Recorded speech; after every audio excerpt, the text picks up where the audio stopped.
When you study maternal mortality as it relates to Black women, what you will find is it does not matter her income or her education level. It literally has to do with the fact that she is a Black woman.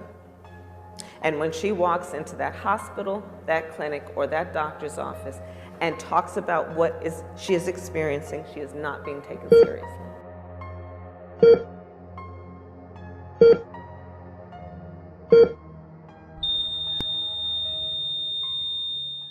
Young in their 20s women dying after childbirth because of medical negligence and racism. And so so that's a big piece of it. And I started kind of delving deep into where does this gap come from, what are the societal causes from this gap, and it led me to pregnancy and prenatal care and the fact that babies aren't getting a good start in the womb, and that's later affecting why we see an overrepresentation of Black and brown students in special needs with diagnosis of ADD, all these other things. According to March of Dimes, during 2016 to 2018 in the United States, preterm birth rates were highest for Black infants at 13.8%. Black moms are more likely to deliver preterm before their baby's full term, as well as low birth weight babies.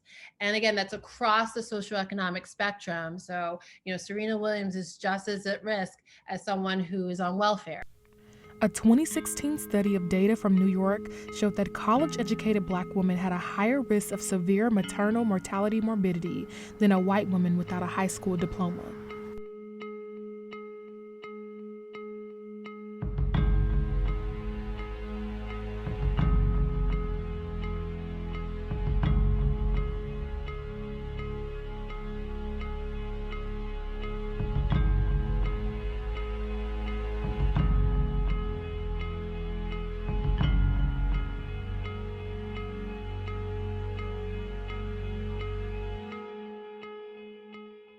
The statistics makes it a racial issue, right? So we know that in the US, we have the highest maternal mortality of wealthy countries in the world. Black women are 3 to 4 times more likely to die from preventable pregnancy-related deaths in comparison to white women. And in New York City, 8 to 12 times more likely.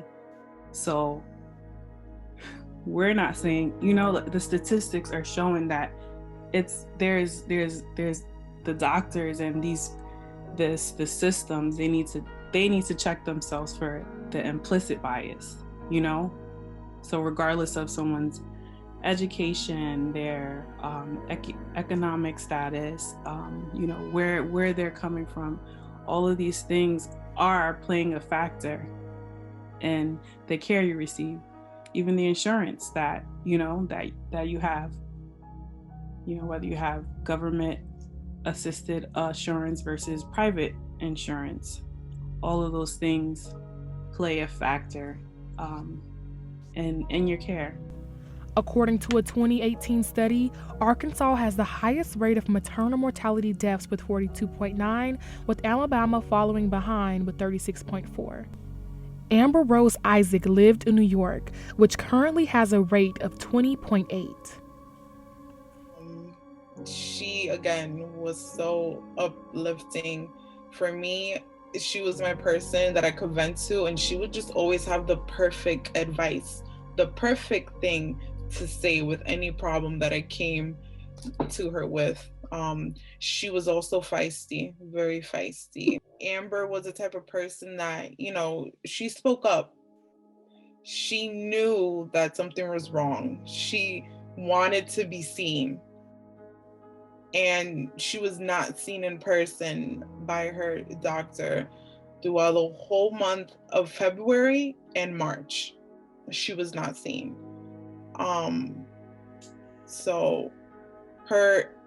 And even though she brought up all of these concerns, her doctors did not schedule an appointment with her, and her high risk appointment was canceled. And that appointment could have probably saved her life.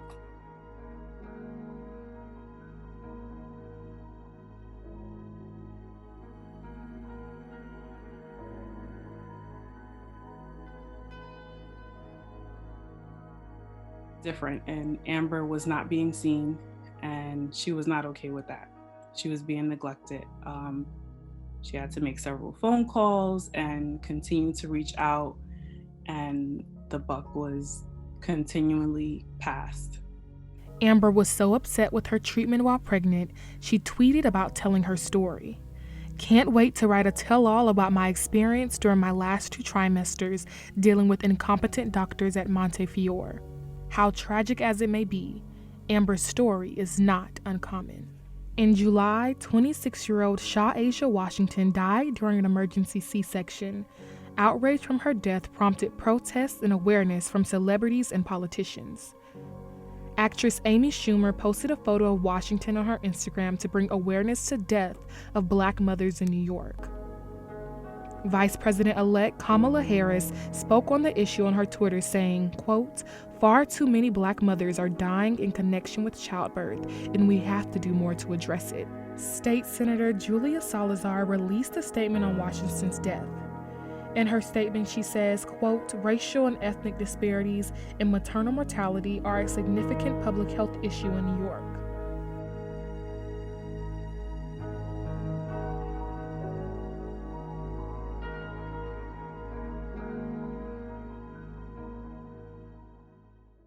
Five o'clock comes, no CT scan.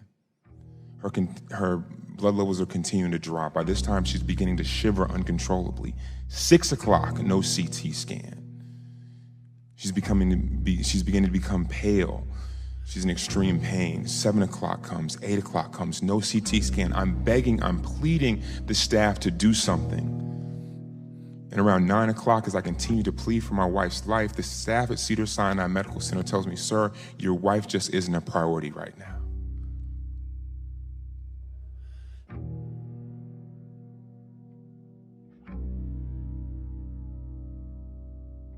When they took Kira back to surgery, they opened her up, and there were 3.5 liters of blood in her abdomen, and she coded immediately.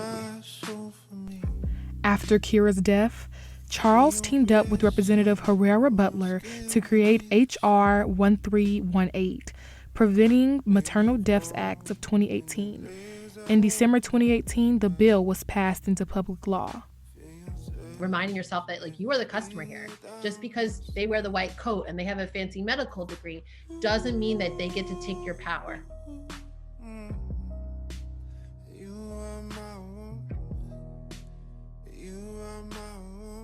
The primary focus of Save a Rose currently is to bring a birthing center to the Bronx. And not just any birthing center, but a freestanding birth center that is midwifery-led. There are none in the Bronx. So that is one of the primary focuses of Save a Rose, as well as working with legislation and Congress members to dismantle systematic flaws within the healthcare system so that they can help to bring change, as well as working with collective birthing birth workers in the community. Charles Johnson created the organization For Kira for Moms. The mission is to advocate for improved maternal health policies and regulations, to educate the public about the impact of maternal mortality in communities, provide peer support to the victim's family and friends, and promote the idea that maternal mortality should be viewed and discussed as a human rights issue. Doctors are taking to social media apps like TikTok to raise awareness of the racial issues Black mothers are facing. Dr. Jennifer Lincoln is one of those doctors. Please consider donating to local advocacy organizations to help fight against maternal mortality. Despite all the awareness and laws, the fight is not over. Black mothers still need your help.